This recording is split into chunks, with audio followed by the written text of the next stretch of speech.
कुंभ का भूत। महाकुंभ का मेला था और गंगा किनारे लाखों लोग त्रियुदा साधु, सन्यासी और भक्त सभी अपने पाप धोने और मोक्ष प्राप्त करने आए थे। पर इस बार कुछ अलग ही होने वाला था। एक रात जब सब सो रहे थे, एक भक्ता रमेश ने गंगा किनारे एक अजीब सी आवाज सुनी।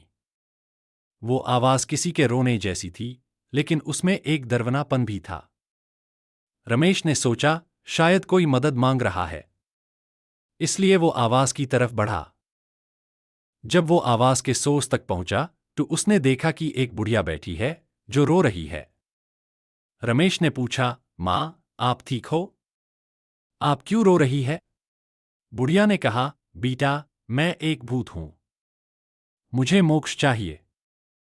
मुझे किसी ने यहां मर दिया था और मेरा अंतिम संस्कार नहीं हुआ। अब मैं इस दुनिया में फंसा हुआ हूं।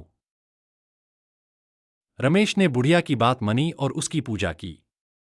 उसने बुढ़िया को गंगा में विसर्जन कर दिया। पर जब वो वापस अपने टेंट में पहुंचा तो उसने देखा कि बुढ़िया वहीं बैठी है और उसकी आंखें लाल है। बुढ़िया ने चिल्लाया, तुमने मेरी मदद नहीं की। अब तुम्हें मेरी सजा मिलेगी। रमेश ने देखा कि उसके आसपास के लोग भी भूत बन चुके हैं और वो सब उसकी तरफ बढ़ रहे हैं। वो डर के मारे भाग गया, लेकिन हर तरफ से उसको वो ही भूत नजर आते थे। आखिर में रमेश ने अपने आप को गंगा में फेंक दिया और उसकी लाश कभी नहीं मिली।